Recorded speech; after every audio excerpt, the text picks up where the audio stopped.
Welcome to CK Asset Holdings interim results for 2024. My name is Gerald Ma. I'm going to go through the results presentation, which will take about 15 minutes, hopefully less than that, and then I'll open the floor for questions with our management team afterwards.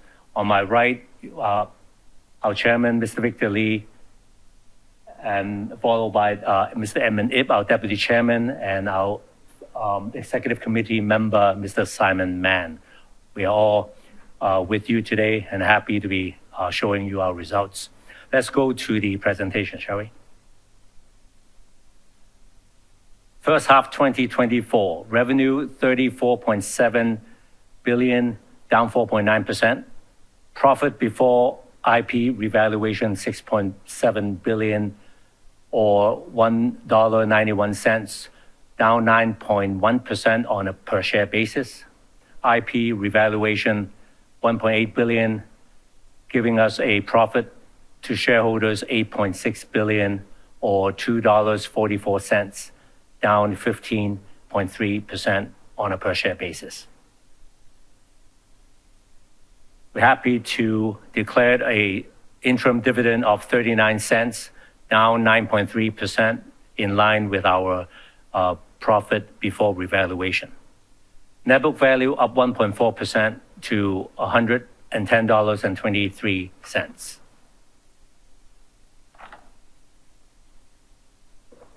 Principal activities analysis.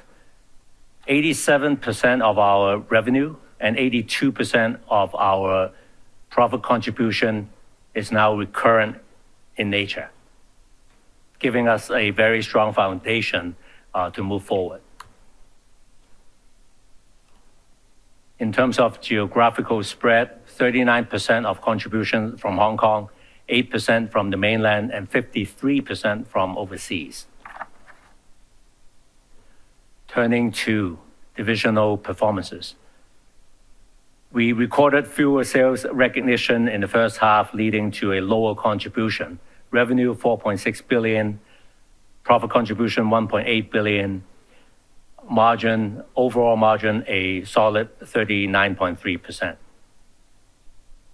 Major contribution coming from Laguna, Verona, Dongguan, 457 million, LYOS from Hong Shui Kiu, 439 million, 90 Repulse Bay giving us 327 million, Upper West Shanghai giving us 212 million.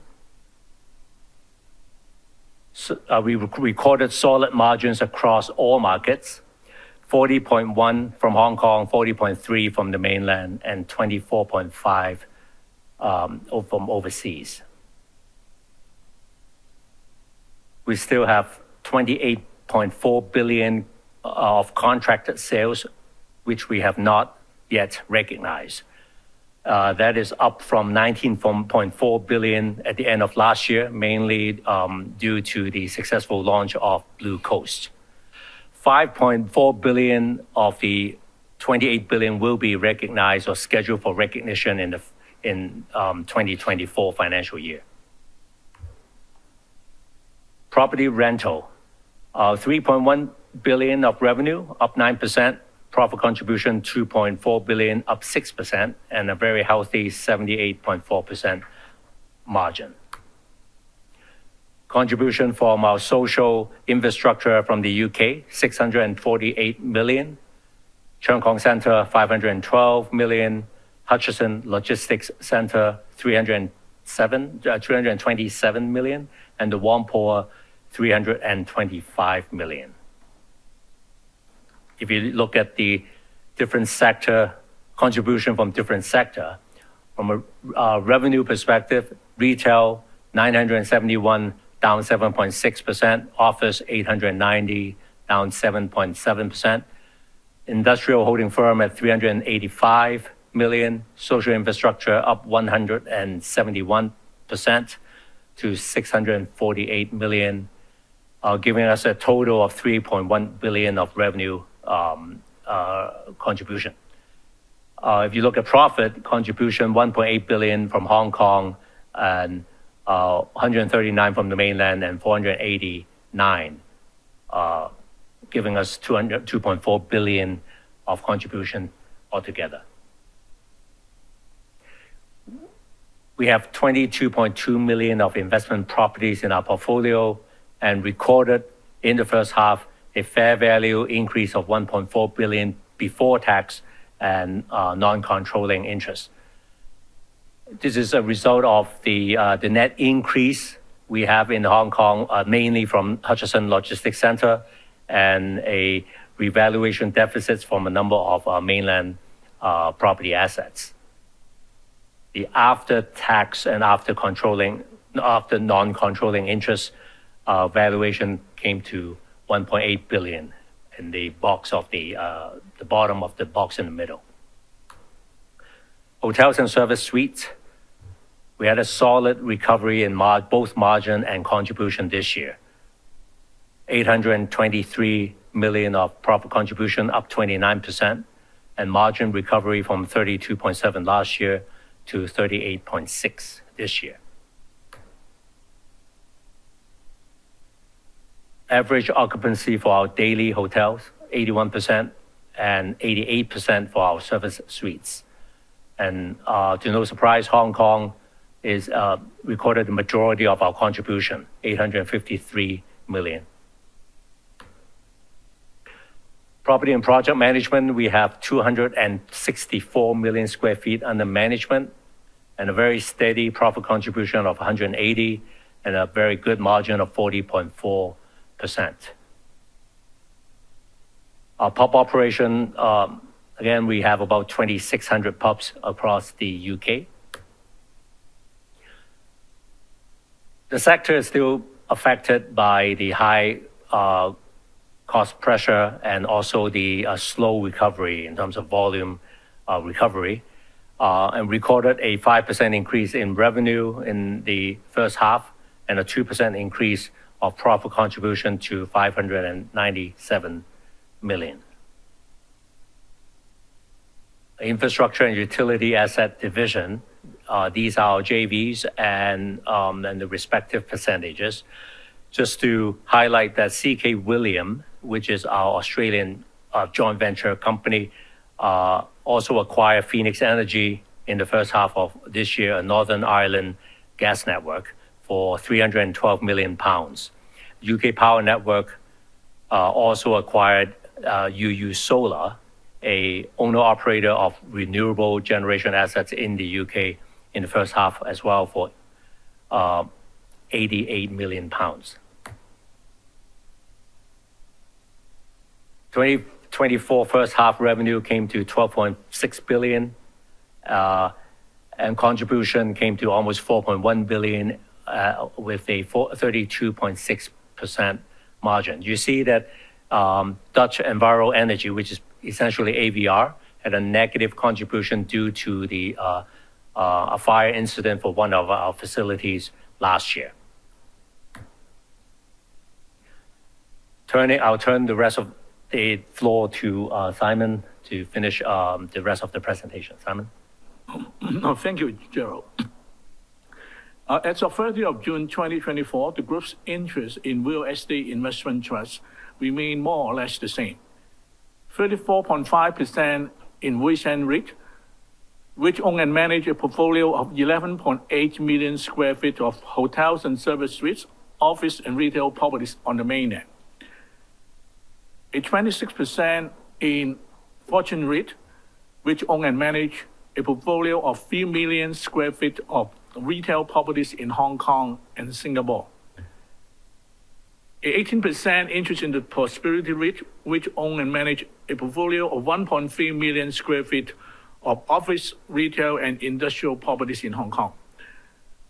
Wishand REIT is an associate, and we share a net loss of 4 million Hong Kong dollars for the period, taking into account its net rental of 56 million and exchange loss of 60 million upon realized upon bank loan repayment during the period. Distribution received from Fortune REIT and Prosperity REIT amounted to 113 million and were recognized as investment income. Together with the 3 million distribution from which a total distribution of 116 million was received by the group during the period. For the gearing and maturity profile, as of 30th of June 2024, the group's bank and other loan amounted to Hong Kong dollar 56.1 billion. 14.9 billion repayable within 1 year, 34.9 billion within 2 to 5 years, and 6.3 billion beyond 5 years. Taking into account bank balance and deposit of 32.8 billion on hand as of 30th of June 2024, the group carried a net debt of 23.3 billion. The net debt to net total capital ratio was 5.5%, and the net debt to shareholders' fund ratio was 6%. We received credit rating from Moody's A2 stable, and credit rating from Standard & Poor's A stable.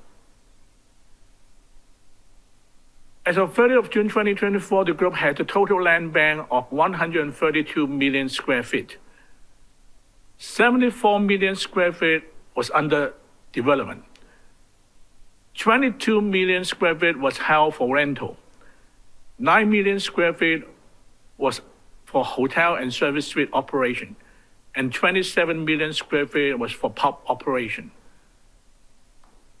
For geographic location, 28 million square feet was in Hong Kong, and 69 million square feet was on the mainland, and 35 million square feet overseas, mainly in the United Kingdom.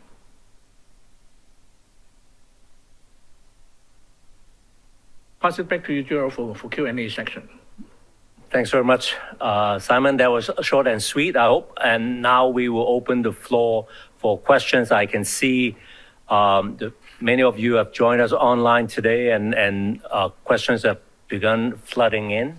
I will go through each of them and consolidate the questions that you may have. Please keep them coming. Again, thank you to our chairman, our deputy chairman for joining us. I'll go to the first questions. CKA's profit before revaluation on a per share basis dropped 9.5%, largely because of the 48% drop in development contribution. Can you give us your overall thoughts on your results? I think a drop in development earnings is not a surprise to anyone, given we underinvested in land sites in the past. We're pleased to be able to maintain a very strong balance sheet during uncertain times, with gearing only at 5.5%. Our investment into UK social housing has also strengthened the resilience of the investment property portfolio, helping us to more than offset the challenges we're currently experiencing in the Hong Kong market. Together with the strong performance of our infrastructure businesses, our recurring income continues to be solid. Hotel and service suites earnings continue to improve over last year. However, the UK pub sector is still facing a few challenges due to the high-cost environment. With continued geopolitical and economical uncertainties under a backdrop of still a higher interest rate environment, I would say this is a respectable set of results. We will continue to embrace our diversified and global approach to seek out investment opportunities with double-digit returns and high social structural liquidity to further strengthen the quality of our balance sheet and the quality of our earnings, while continuing to focus on returns and being financially prudent. Thank you, Chairman. The next question from our online audience. You dropped your dividend in the first half. What should investors expect in terms of dividend payout for the full year? Are you going to drop your dividend again or do more share buybacks? We'll decide on our final dividend payout in due course when we have better visibility of our operating results for the whole year. But it is appropriate for the dividend payout to be correlated to our financial results. As I've said in the past, you can deliver long-term value to shareholders by way of dividends or share buyback, especially when our stock is trading at a discount. We've been quite active in the last few months and have so far spent 1.538 billion, buying back close to 49 million shares in the first half. Adding this to the 1.97 billion we spent in 2023, we should have spent a total of 3.5 billion in buyback in the last 18 months and bought back over 94.5 million shares. That's our way of returning value to shareholders. Thank you, Chairman. The next question is on the Hong Kong residential property market. What is your view on the residential market? The launch of Blue Coast received very strong responses. Will you continue to adopt a similarly aggressive approach for the upcoming launch of Blue Coast Phase 3C and also your Kai Tak project? Maybe I answer the second half of the question first and go back to the first half. On launching projects, we've always adopted a more market-focused approach when it comes to launching new projects. So I trust Justin and his sales team will come up with the right market-friendly tactics that will be the best for the projects. As to the market in general, I don't have a crystal ball, but what I can say is Hong Kong has been through many cycles in the past decades. And each time, the person who makes the most money is the person who buys when everyone else is bearish. My experience tells me that when Hong Kong market turns around, it can turn around very rapidly. History has shown that when this happens, there is not much time for reaction. I'm not going to bet against Hong Kong's ability to recover. Everyone who has done that in the past has been proven wrong. 我唔感到香港嘅市場太差嘅。過去歷史話俾我哋知，邊個到香港長期差都錯嘅。Thank you. Thanks, Chairman. Next question is on for our infrastructure and utility division. This division has been performing really well, and you have made a few more investments recently. Is this the direction, and are you going to invest even more in this sector? Indeed, this division has been the most resilient in the past few years and has served the company well.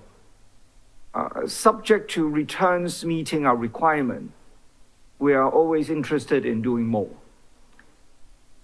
While we continue to search for attractive opportunities globally, but also with a keen eye on property and for projects locally, we're pleased to be able to enjoy double-digit IRRs in many of our overseas infrastructure businesses that have good structural liquidity. What that means is that if a great opportunity comes our way in Hong Kong, we have the ability to raise capital internationally for deployment in Hong Kong. 如果香港有好嘅投資機會，我哋會好容易用我哋嘅國際資產嚟籌集資金返嚟香港。Thank you. Thank you. The next question. Given how property transaction and prices have been trending, what kind of development margins should we expect going forward? Are you still interested in bidding for more projects in Hong Kong? Easy answer, yes. Margin is a function of market conditions. When the market is weaker, margins can be lower, but when the market starts to recover, margin can expand quickly and more quickly than one can react. Of course, we have interest to bid for new projects in Hong Kong. The key is profit margin and the cost of entry. But then again, we do not have a must-win mentality. We are in an advantageous position now with choices. Currently, we have a number of investments overseas, generating double-digit returns. And when opportunities present themselves in Hong Kong, and should the need arise, we can generate substantial liquidity from these assets to take on very large projects in Hong Kong or the mainland. This is CK. Thank you. Thank you, Chairman. Another question from our audience. Your property rental contribution went up in the first half, but the Hong Kong office market continues to be weak. Against this backdrop, what is your outlook for the Hong Kong rental division and the office segment in particular? And could you give us an update on CKC2? Our investment in UK social housing in the last few years has helped us to mitigate the weakness in the Hong Kong rental market. As a result, the overall profit contribution for the division in the first half was quite resilient. The overall occupancy of our Hong Kong investment property portfolio is about 85%, and we will continue to try our best to do better. As for CKC2, it is a great building in an iconic location. It should do great when the market begins to recover. Thank you.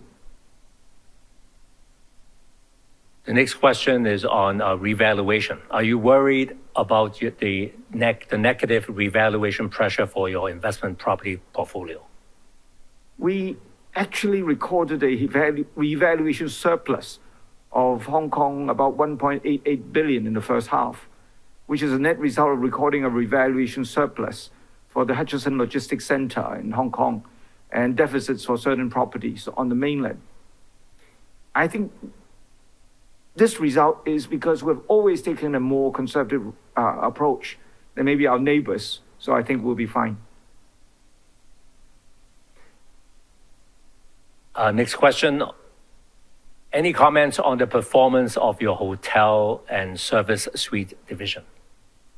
The hotel and service suite division contributed 823 million, a solid 29% increase in contribution to the group in first half 24. The government and private event organizers have been working very hard to bring visitors to Hong Kong. I'm hopeful the overall occupancy of the hotel and service suite division should remain quite steady. Thank you for all your questions. The next one is, what is your outlook for the pub business for the rest of the year? In terms of outlook, volume recovery is still a challenge due to the high cost of living and high interest rate environment. And we have been protecting our margins mainly through price increases. Maybe Gerald, you are better positioned to answer that. Well, I think that the team is tasked to find ways to improve the overall profitability and going forward, while at the same time offer customers a great experience. It's a tough challenge, but we're not shying away from it. We hope the cut in interest rates in the UK will start to improve the level of income, disposable income for all consumers, which should help our business.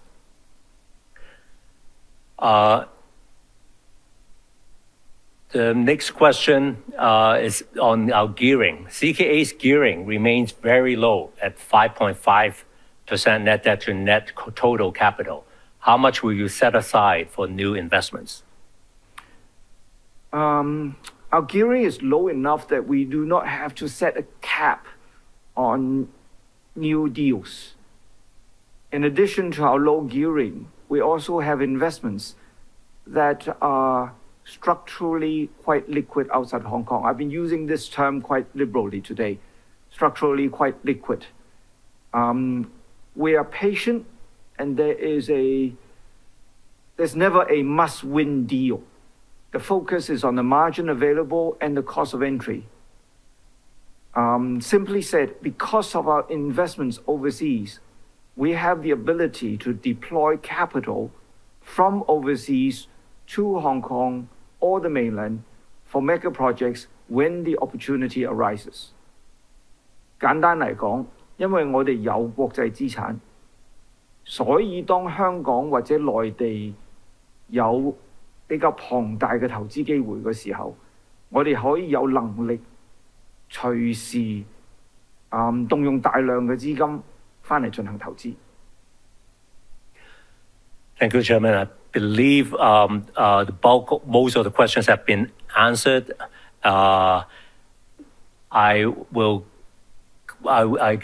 We can close our analyst presentation and conference for today. Thank you for joining us, and we'll see you soon. Thank you. Thank you.